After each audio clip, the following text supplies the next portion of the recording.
السلام عليكم ورحمة الله وبركاته أصحاب تقاليقة وسلامتهين وصاحبكين أبو قر عدوس ومدح وشك أحمد عبر سوديس أفضل الدسمي وجه wax kale iyo magacyo badan oo ay taqaanaan maanta waxaan rabaa inaan idin sheego barnaamijka sheekooyinka ee jimcaha ee xalay yaa kaalin galay yaa kow galay yaa laba galay yaa saddex galay maanta barnaamijka aad ugu xiiso badan yahay sidii hore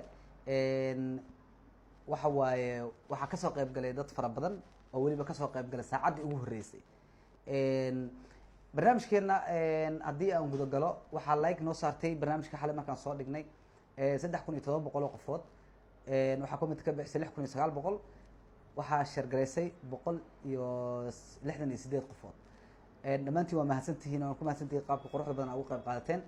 balse 3 qofood ayaa kaalin gashay 1 2 iyo 3 barnaamijka waxaa taabagelinaysa shirkadda Fortrade oo ah shirkad maalgashi oo ku taal magaalada Muqdisho kana howlgasha dalka Soomaaliya iyo waliba wadamo kale sida Turkiga oo kale dhawaan la rabo in laga furo Kenya okay haddii aan intaas uga gudbo waxaa kaalinta koowaad galay nin la yiraahdo Maxamed Cawaale Axmed waxaa kaalinta labaad galay nin la yiraahdo Maxamed Cali Nageeye maanta Maxamed ay ka shidan tahay waxaa kaalinta saddexaad galay nin la yiraahdo Cabdixakiin Maxamed Aadan okay inta aan guda gelin ka hor akhrinta sheekooyinka saddexdaas qofood aan idin sheego waxay reaction ahaan u heleen number 1 waxaa galay nin la yiraahdo Maxamed Cawaale Aadan waxa uu reaction ahaan u helay 2000 oo reaction ah like iyo love iyo isku dhex jur waay ma fahanteen reply waxa uu helay 6 ninkan sheeko yar oo gaaban oo qosol badan uu soo qoray horta marka hore Maxamed aan ku hambaliyeeyo Maxamed Cawaale Aadan waxaad noqotay lambarka koowaad waxaad ku guuleysatay $100 oo ay bixinayso shirkadda Fortrade Maxamed wuxuu noo soo qoray sheeko qosol badan sheekadu waxay ku bilaabanaysaa nin reer mudug ah ayaa masjid soo galay iyadoo salaada loo safanayo kadibna waxaa lagu yiri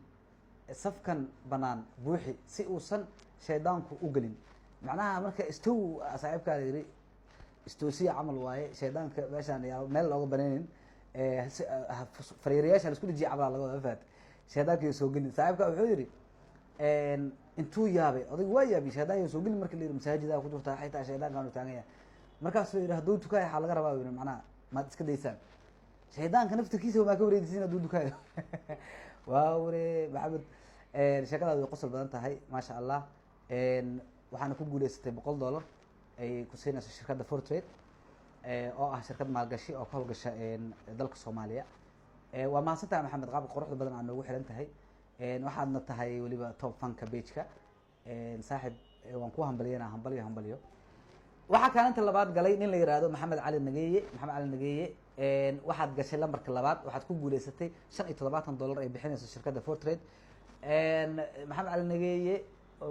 waxa uu reaction aan u helay aan idin sheego intaan sheekadiisa akhrin waxa uu helay 1800 oo reaction ah waxa uu reply ahaan u helay isagana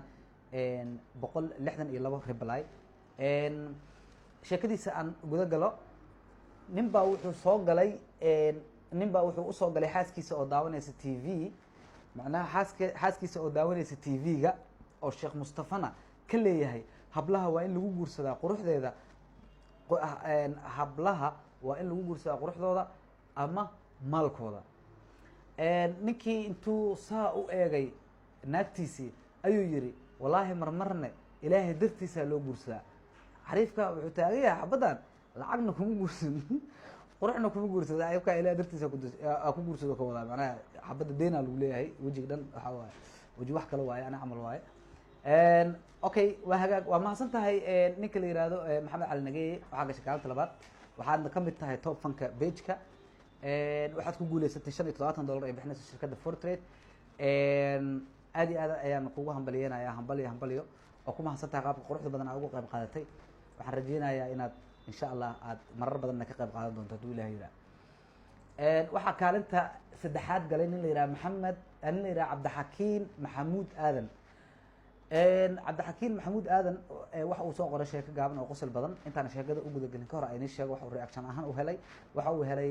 1400 oo reaction ah 129 qofoodna reply ay ka bixiyeen sheekadiisa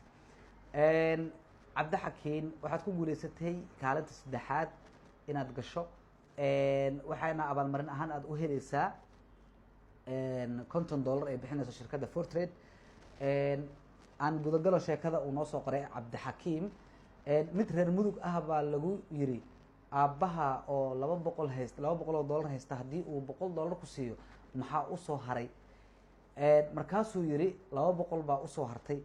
inta ku qosleen bay ku dhaheen war ileen xisaabta maba taqaanid. xarfaantii weydiisay aabihiisa la weydiiyey 200 hadduu macnaha uu ku siiyo macnaha aabbaha 200 oo haystay haddii uu $100 ku siiyo maxaa usoo haraya asagaa la weydiiyey. markaas wuxuu yidhi 200 lee usoo haraysa way ku qosleen. marka waxay dhaheen saaxiib ilaan xisaabba ma taqaanid adiga madaxaa taala taagan yahay. saaxiibkaa wuxuu dhahay xisaabta waa aqaanaaye adinka aabbahay aqoonin kulaha ileen aabbahay $100 ima siinaaye macnaha aabihiis waxay ogayaan oo $100 dhiibeen marka labiisa 100 iska heesaa yidhi oday.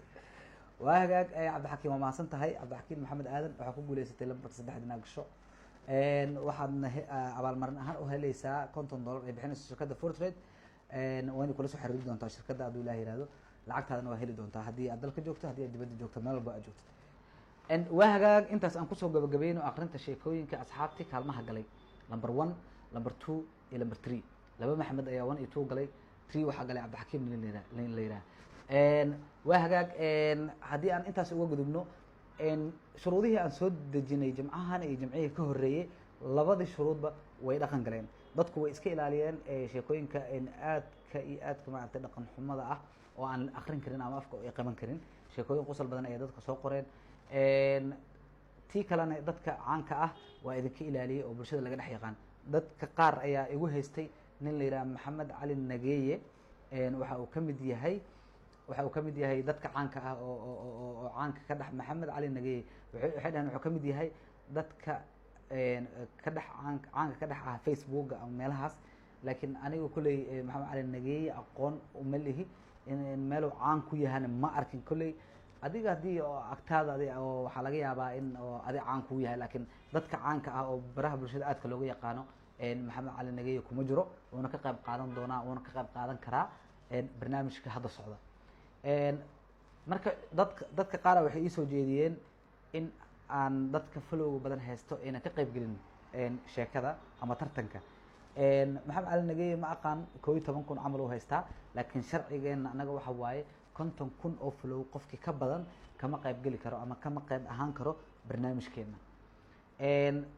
insha allah adiga waan arki doonaa dadka kale ee kasoo qayb gala ee bulshada laga dhex yaqaana. annagu waxa waaye waxoodu ma noqon doonaan wax ay abaalmarin ku heli doonaan balse waxay noqon doontaa wax ay just for fun usoo qoraan. waa ku mahadsantihiin qaabka quruxda badan aa ugu xirantihiin barnaamijka. ulajeedada barnaamijka ma aha keliya lacagta waxa waaye in halkani uu noqdo suuq lagu soo bandhigo sheekooyinka oo sheekooyin badan ee dad ka helaan meeshaasi oo macnaha hadhow ay ku maadsadaan ay qosol iyo wax ka sameeyaan iyo in la helo dad wax qori kara iyo kuwo wax akrin kara. waxaa inta badan wax qora 6,000 ilaa 10,000 waxaana akhrista 200 ilaa 280,000. marka waa suuq caadiya. insha allah waxaan rajeynayaa dadkuna inay sii kordhi doonaan hadduu ilaah yihahdo. waa ku mahadsantihiin qaabka quruxda badan aa noogu xirantihiin dhammaantiin. waxaan idin leeyahay mac salaama.